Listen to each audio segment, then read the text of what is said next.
Hi everyone, I'm Teng Chong, Research Analyst here at iFAST.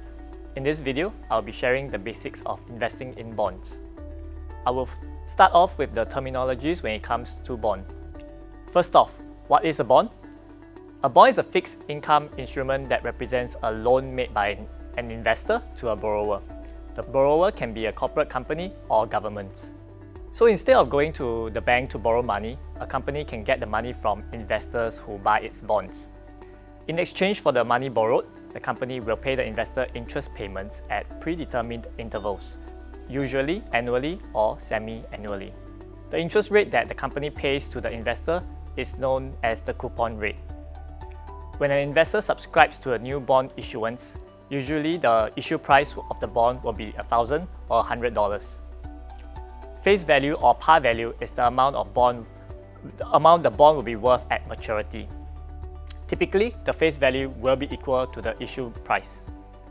The face value will be paid back to them at the end of the bond's maturity. So at the end of the bond's maturity, an investor will get back his principal investment amount if the bond is purchased at face value and stand to earn the interest payments. The maturity date is the predetermined date when the bond is being issued by the company.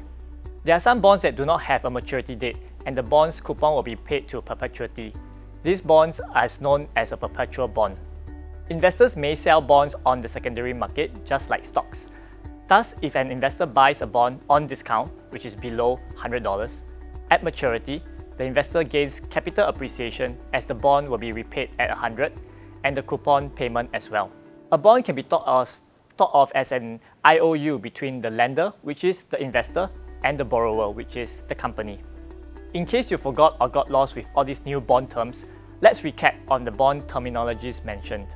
Face value is the money amount the bond will be worth at maturity. The coupon rate is the rate of interest the bond issuer will pay on the face value of the bond, expressed as a percentage. For example, a 5% coupon rate means that the bondholders will receive 5% times $1,000 of face value, which equals to $50 every year. Coupon dates are the dates on which the bond issuer will make interest payments. Payments can be made in any interval, but the standard is semi-annual payments. The maturity date is the date on which the bond will mature, and the bond issuer will pay the bondholder the face value of the bond. The issue price is the price at which the bond issuer originally sells the bonds. Sometimes you may hear terms such as investment grade or junk bonds from analysts, and these refer to the credit rating given by independent credit agencies. A credit rating is a quantified assessment of the creditworthiness of a borrower in general terms or with respect to a financial obligation. A credit agency evaluates a company's creditworthiness and ability to pay back its debt obligations and assigns a credit score to them.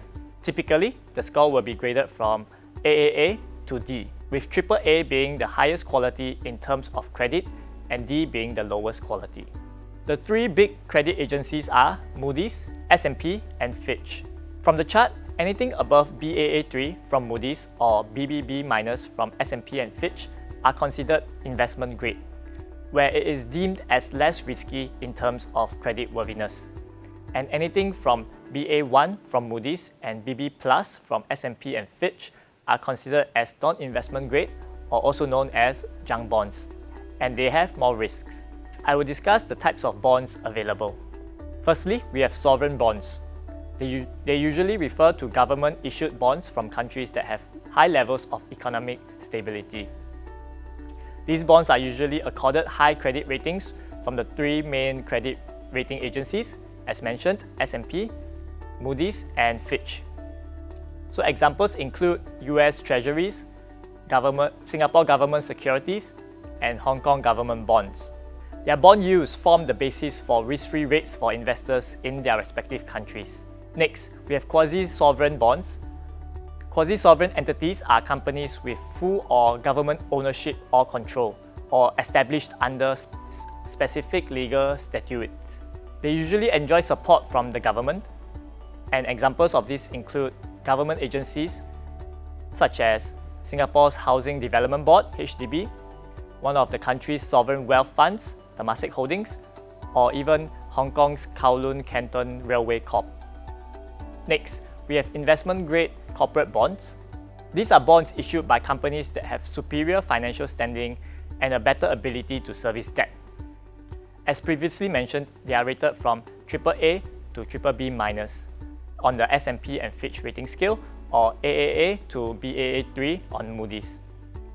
They offer differing levels of yields depending on whether the corporate bond is closer to the AAA rating or the BBB- rating, which is just one notch away from junk or non-investment grade. Lastly, we have non-investment grade corporate bonds. These are issued by corporations that have lower credit worthiness, usually by smaller or highly leveraged companies. These bonds are accorded credit ratings of BB+ or lower on the S&P and Fitch scale, or Ba1 or lower on the Moody's scale. And they are sometimes known as high-yield bonds or junk bonds. They provide the highest yields compared to other bond segments. However, default and credit risk is the main issue given that the lower quality nature of the issuers. They are more suitable for investors who are looking for some of the highest potential returns in the fixed income space and are willing to accept a higher level of risk in their investments. Lastly, I will guide you through how to read the bonds fact sheet on our websites. In the orange box, we have the shortened name of the company that issued the bonds. For this example, it is CIMB Bank, shortened to CIMB MK. Next is the coupon rate that the bond is issued at. So for this case, it is 4.7%. Next is the maturity date that the bond is set to mature. Beside it, it is the bond type. So for example, it is a corporate bond. And lastly, it is the currency of the bond that is being issued at. I've come to the end of part 1. Stay tuned for the second part of my sharing. Hope to see you all in the next video.